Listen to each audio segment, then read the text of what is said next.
This should cover our arrangement. Understood. You can count on my discretion. High doses of saccharin and bladder cancer in male rats. A Canadian study.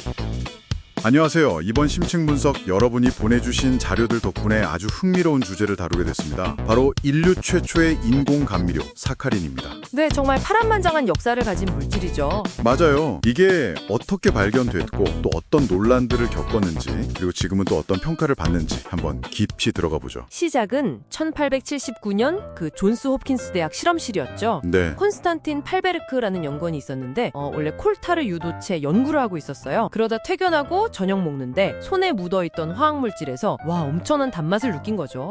우연의 산물이었던 겁니다. 정말 드라마 같은 발견인데요. 근데 설탕보다 막 수백 배 달다고요? 네, 300배에서 많게는 500배까지. 근데 칼로리는 거의 없으니까 처음엔 정말 기적의 감미료 소리를 들었죠. 그렇죠. 특히 그 1차, 2차 세계대전 때 설탕 구하기 힘들었잖아요. 맞습니다. 그때 이제 대체 감미료로 엄청나게 퍼져나갔죠. 하지만 그 좋은 시절이 오래가진 못했습니다. 아, 그 유명한 논란이 시작되는군요. 네, 1970년대 캐나다에서 나온 연구 결과 때문인데요. 쥐한테 그것도 아주 고농도로 사카린을 먹였더니 방광암 발생률이 높아졌다. 이런 내용이었어요. 이 연구 하나가 전 세계를 거의 뒤집어 놓은 거 아니에요? 그렇죠. 파장이 엄청났습니다. 바로 미국 FDA에서 제품에 경고 문구를 붙이게 했죠. 동물 실험에서 암 유발 가능성 확인됨. 이런 식으로요. 자료 보니까 한국은 상황이 더 안 좋았더라고요. 그 전의 이미지가.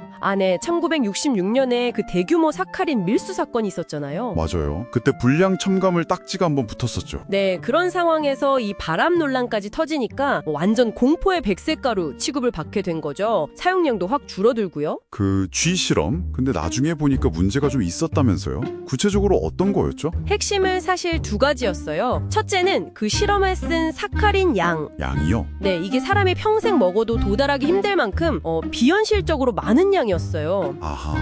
그리고 둘째, 이게 더 결정적인데 쥐랑 사람의 생리적인 차이를 간과했다는 점이죠. 쥐랑 사람이 다르다. 네, 쥐는 소변 성분이나 pH 농도 이런 게 사람과 달라서요. 특정 단백질이랑 사카린이 만나서 결정을 만들고 그게 이제 방광을 계속 자극해서 암을 유발하는 그런 메커니즘이었는데 중요한 건 이게 사람한테는 해당이 안 된다는 거였어요. 아, 그게 이제 90년대 들어서 후속 연구들로 밝혀진 거군요. 맞습니다. 과학적으로 재검증이 이루어진 거죠. 그럼 이제 국제적인 평가는 어떻게 바뀌었나요? 새로운 증거들이 나왔으니까. 네, 그래서 주요 기관들이 움직이기 시작했습니다. 1993년에 세계보건기구 먼저 움직였고요. 이어서 1998년엔 국제암연구소 IARC, 2000년에는 미국 국립독성 프로그램 NTP, 다들 사카린을 발암물질 목록에서 뺐습니다. 그럼 그 논란의 시작이었던 미국 FDA는요? 경고 라벨은 어떻게 됐어요? 마침내 2001년에 그 경고 라벨을 제거했습니다. 그리고 2010년에는 미국 환경보호청 EPA도 유해물질 목록에서 삭제했고요. 공식적으로 누명을 벗은 거죠. 근데 진짜 흥미로운 건 여러분 보내주신 자료에도 나오지만 한국은 좀 달랐다는 거 아니에요? 국제적인 흐름이랑. 맞아요. 이게 참 중요한 지점인데요. 국제적으로는 안전성 논란이 끝났는데도 한국은 규제 완화가 상당히 늦었어요.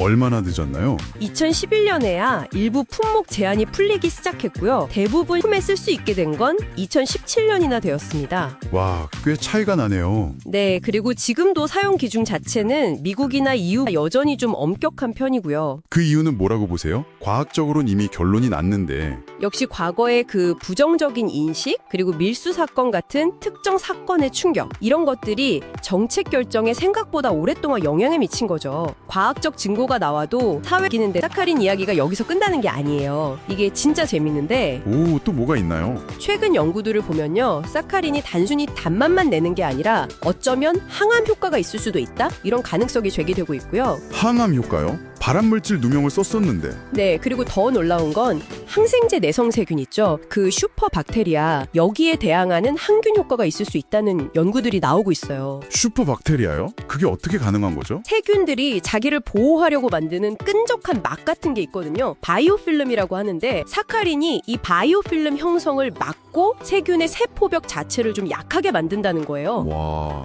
이게 사실이라면 진짜 대단한 발견인데요. 공중보건에도 큰 영향을 줄 수 있겠고요. 그렇죠. 아직 연구 단계지만 만약 입증된다면 정말 큰 의미가 있을 겁니다. 이야, 진짜 극적인데요. 우연한 발견, 기적의 감미료, 발암물질 낙인, 또 안전성 회복, 이제는 항암, 항균 가능성까지. 사카린의 이 롤러코스터 같은 역사가 뭘 보여주는 걸까요? 글쎄요. 과학적 사실이라는 게 하나로 고정된 게 아니라 계속 밝혀지고 재해석되는 과정이라는 것, 그리고 대중의 인식이나 사회적 사건, 규제가 과학과 얼마나 복잡하게 얽혀 돌아가는지 이걸 정말 잘 보여주는 사례 같아요. 맞아요. 정말 많은 생각을 하게 만드네요. 마지막으로 여러분께 이런 질문 한번 던져보고 싶습니다. 한때 모두가 두려워했던 이 사카린의 이야기가요, 지금 우리가 논쟁하고 있는 다른 과학기술들 있잖아요. 뭐 예를 들면 유전자 변형 식품이라 아니면 새로운 백신 기술 같은 것들, 이런 것들을 우리가 어떻게 바라봐야 할지 어떤 힌트를 준다고 생각하시나요? 어쩌면 지금 우리가 이건 이미 결론난 과학이야 라고 생각하는 것들도 미래에는 또 어떻게 평가가 달라질 수 있을지 한 번쯤 상상해보는 것도 흥미롭지 않을까요?